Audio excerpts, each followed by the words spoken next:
that is sustainable and can be reused in new outbreaks if people put their data immediately in fair data points, and we have the distributed learning algorithms, we can start to see patterns much earlier, and we could have prevented a lot of deaths and severe cases that we see now. So of course the question is, how can you contribute to this? And what we did on the website is that we got over 100 subscriptions, and we had to cluster them. Here are the clusters. You can quietly look at them at the website. And here's one example of the cluster I just had my first meeting with Erik van Mulliken in the lead. And you see here Mark Musen and Mark Wilkinson and several other people were there. And together they said, we can do the picture already that you showed a few slides ago. We have annotations, we have the text mining pipelines, and they all volunteered to do this in an agile process and have this running in as short as possible a time as we can do it. So what you can do if you're interested into joining VODAN and contribute in some way is go to the website and sign up to one of these clusters, and Hannah is on the call, and other people will then contact you and add you to the mailing list, and we will start working groups to work together. And one thing, and then I stop, is that we want to do projects per cluster and ask funders like the funders in ORFG or wherever to say, okay, that's a very interesting project, I can contribute to it. So we also try to avoid that we get a wild west of projects that all do the same clever things. So this is my rapid overview of what FAIR and VODAN and the VODAN in are doing. So let's open it up for questions, and maybe Christine wants to start with putting it a little bit more in US context, or maybe Chetan can say something about how this would fit to NSF or NIH or ORFG type activities. So I'm done, and it's open for discussion. Hi, this is Chetan here. So I thought I'll jump in because actually at 12:15, I'm going to jump out, and I think maybe Linda also. There's another talk. It's a panel going on at 12:15 somewhere in Zoomland, which is about data for good for COVID. So I have to leave shortly. The only thing I wanted to mention is, I don't know if this came up, Barend, when we were at the NAS meeting, but this is I guess a government-sponsored meeting, but it may actually be an open, it'll be an invitation-only kind of thing. But later this year in September, there's an interagency working group here in the US among federal agencies for big data. So the big data interagency group is going to organize a meeting on FAIR data. It's actually being led by DOE, Department of Energy. So they're clearly very interested in the whole FAIR concept. In fact, later this afternoon, another meeting I'm attending is actually the organizing committee is getting together to figure out the plan for that. So that's planned for September. Just wanted to mention that. Very good. That's very encouraging. Yeah, no, that's a good thing. So, yeah, you know, if DOE is talking about it, they're clearly serious and so on and so forth. Yeah. Well, I know Laura was in several meetings, and I know her from several other occasions as well. So I know that NIST, Bob Hainish, also in RDA, of course, and Laura and people at NLM are very actively looking at this. And of course, we need a lot of US involvement, because if only for UMLS and all kinds of the Medline and all the core resources that are there. So I hope we can actually use VODAN to do cross-Atlantic collaboration and, you know, having funding on projects on both sides of the Atlantic, rather than sending money across the pond. We should just very clearly coordinate between ourselves. Yeah, and actually Laura Biven from DOE, she's the one who's organizing that meeting. So very good. Thank you. Okay. So while we get ready to take more questions, Barend, how about if I put up, there's a few ways that people can get involved, and it reiterates some of what you just said. Yeah. So Barend mentioned this Data Together, which brings CODATA, GoFair, RDA, and WDS. united and working in a complementary fashion. So that's there at the right because, you know, through that, VODAN and then this new RDA COVID-19 working group are represented. Of course, you can also tune in next week. And we now have a registration link that will be live soon for you to register to tune in for all of the rest of the webinars. Here's a tiny URL to join VODAN. This is the actual link that also has the declaration and the list of current members. The RDA COVID-19 working group has 5 defined clusters and a conversation that is just beginning. This funding link, and we'll post these slides later also on the website, is just one of the newest ones I've seen that attempts to help people match their research project with funding. The West Big Data Hub, which I'm also a part of, put up a few different COVID-19 resources curated for data professionals. And one of the interesting ones I thought I'd draw your attention to is this US digital response that tries to matchmake people who either need volunteers or would like to volunteer and have some of these data skills. And then we do have a Slack room set up at gofair.slack.com. So that's another easy way. Sure, and did we have a question? Oh, sure. Someone asked in the chat if we could post the links in the chat. And yes, I will definitely do that. Well, I know it can be challenging for people to know when to raise their hand or know when to unmute and say something. So Barend, let me just ask a question I was wondering, and I don't know if anyone has asked you yet on the different calls we've been on. So your background is in malaria research. And I'm wondering what of the decades that you spent doing malaria research informed how you helped architect VODAN?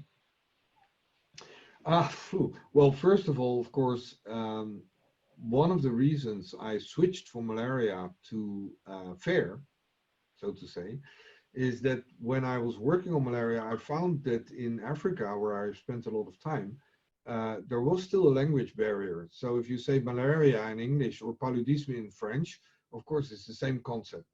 So I started to work initially in 1996 on, that's how old I am, on shared Scientists for Health and Research for Development to share information between different countries in Africa.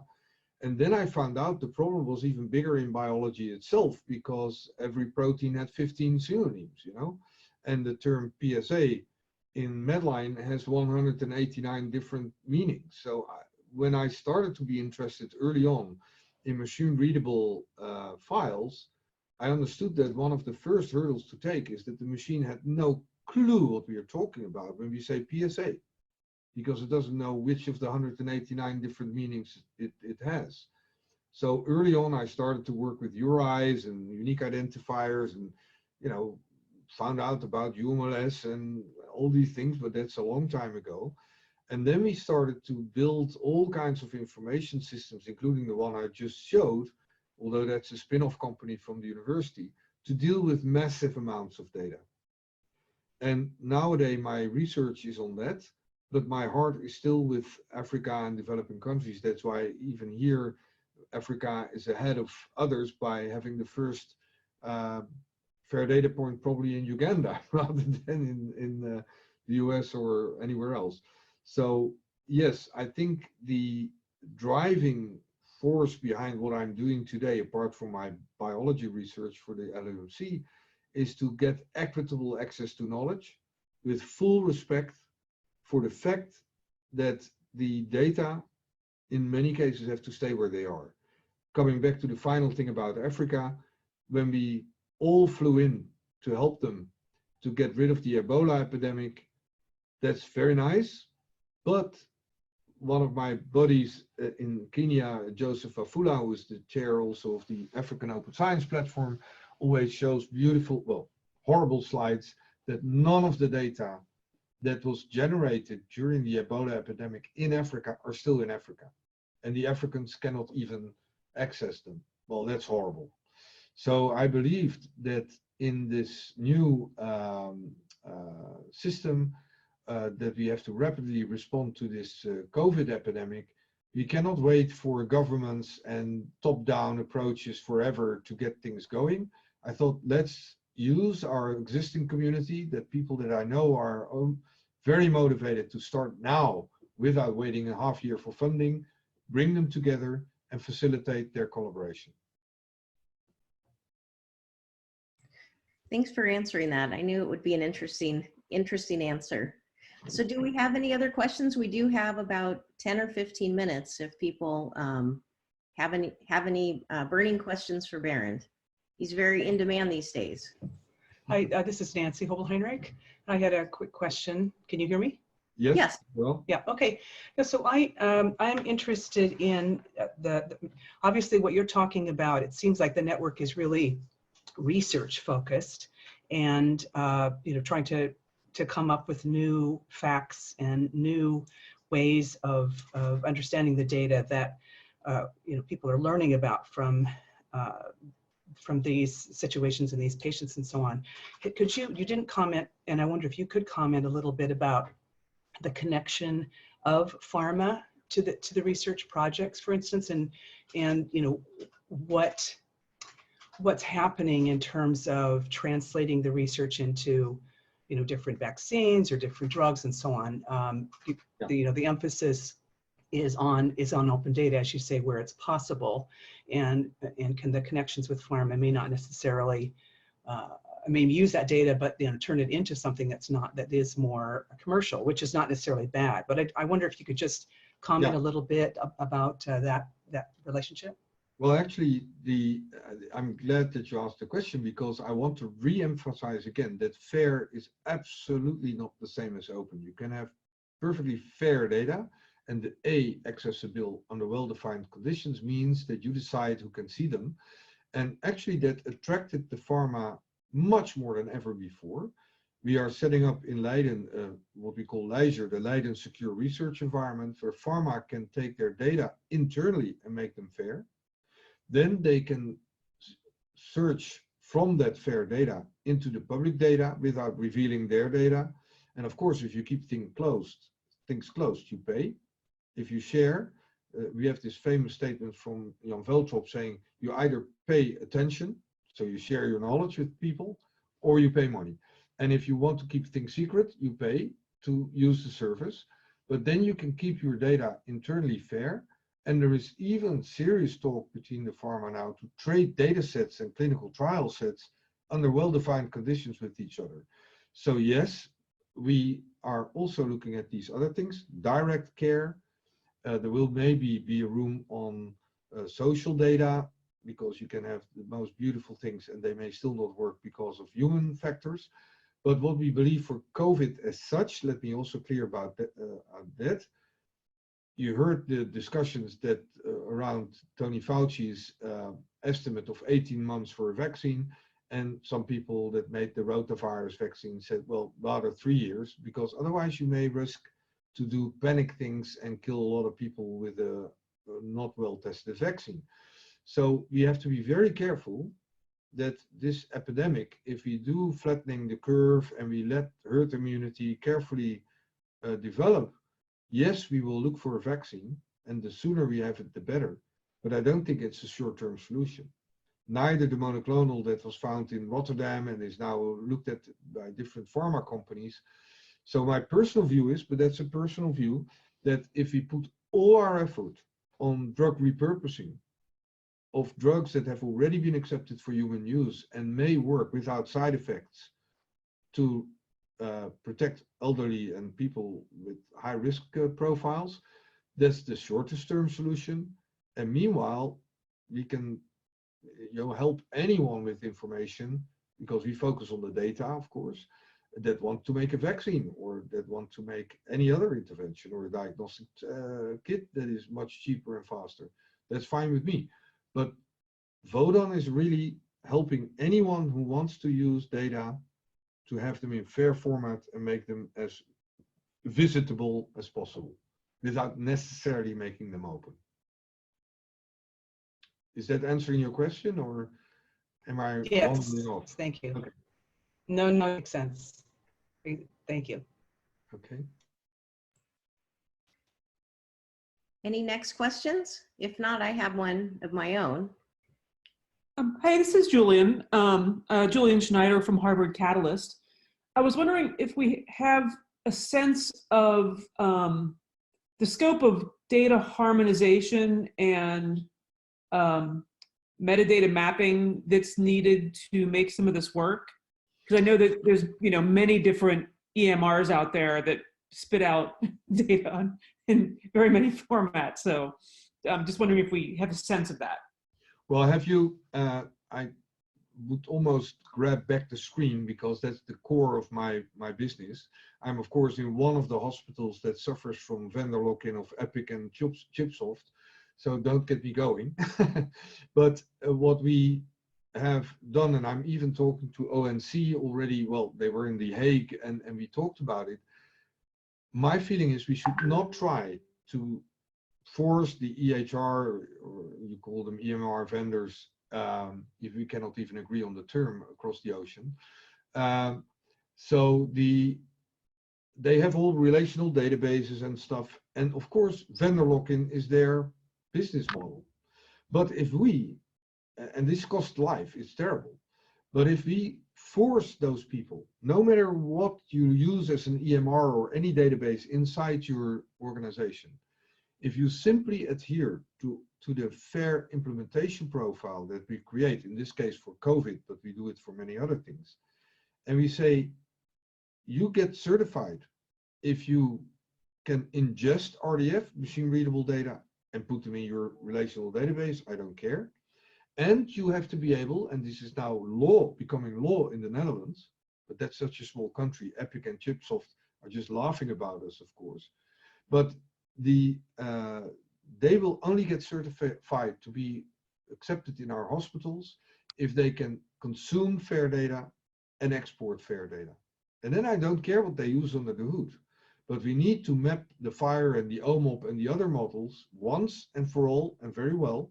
That's why we have one cluster in VODAN, which is called conceptual modeling, where we will solve also the subtle difference between OMOP, FHIR, ICHOM, and all the other models that people are using in the pharma versus the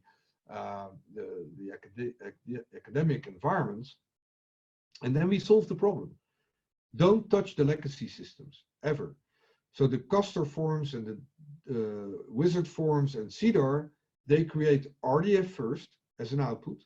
The doctor doesn't even know, just types PSA, and the form says, sorry, do you mean prostate-specific antigen or psoriatic arthritis, or okay, prostate-specific antigen. Then we put the URI of KLK3, the protein behind it. And when you press save as a doctor, you don't even know you're making fair data, but you make RDF. And if Chipsoft can read the RDF into their database system, that's fine with me. So fair data is a layer on top of repositories of any kind, including EMRs. So you have a fair data point on top of your EMR, and you export data from the EMR into that fair data point, and that is the station that is visited by the learning algorithms, not the EMR. Is that clear, or am I confused? No, that makes total sense. I think there's a lot of work going on in the US with the OMOP and FHIR mapping. Absolutely. And we are very much in contact with most of the people. Yeah. Via the value-based healthcare system, Boston Consulting Group, and the big Eden project here in Europe. So that is also something we have to do for COVID now. And we have already done a lot of work to make the RDF model of the WHO electronic CRF form. And this will be shared with everyone. So that's what we hope, that if people start collecting patient data in their own hospitals or care centers around the world, that they use the same RDF model. And I don't care that the entry form is in Chinese, as long as it creates RDF, and the RDF is stored in fair data points so we can visit them. So let's use COVID-19 as a pressure cooker use case here as well. I have a quick question regarding the OMOP data. So this is test from the Hive, and we've been actively involved in the study-a-thon organized by the Odyssey community. Will you also, are there any ideas of using those analyses that came out of that, or even the data sets? Absolutely. Well, the point Cool. is about VODAN test that, as you know us from GoFair, we are not dictating anything. We are just help to support and coordinate the network. So if people feel they can contribute to this cause, go to the website, choose a cluster or multiple clusters and subscribe, and you're part of the team and you can bring in whatever you want. Right, So fantastic. if the Hive has clever stuff, bring it in, sign up. And one thing is important, not so much maybe for the United States, but for Europe, it's very important that you register your in-kind contribution in terms of hours or licenses or whatever. If you don't ask money yet, maybe later if there's a lot of money, you can pay companies, but right now it's in-kind, because a lot of the funding organizations in Europe are now giving funding to public-private partnerships, and they count the in-kind contribution of companies and then they match. So for example, the Hive has in-kind contributions to these Odyssey type mapping tables and whatever, or even if you spend 5 hours with Eric on the RDF, register it, please, because we can monetize that in some way. Okay? I think we have time for maybe one last question. So Christina, not so much a question, but Barend mentioned the Fair Digital Object Framework program quite a few times. If people are more interested in that, if Melissa, you could share the link for the Friday meeting where I'll be talking about that and taking questions directly based on a digital object, and we'll talk about the FDOF then. Sure, and that's through the RDA Plenary 15 virtual? No, it's the big data hubs. Oh, I'm sorry. Yes, I do have that. Let me find that real quick and paste that in the chat. Do either of you want to say more about the motivation for this, or? Well, let me react to what Rob just said. So if you remember this triangle, what Rob is doing is in the center of that. So it is actually able to route fair digital objects. And we have data biology who has some proprietary technology to do that.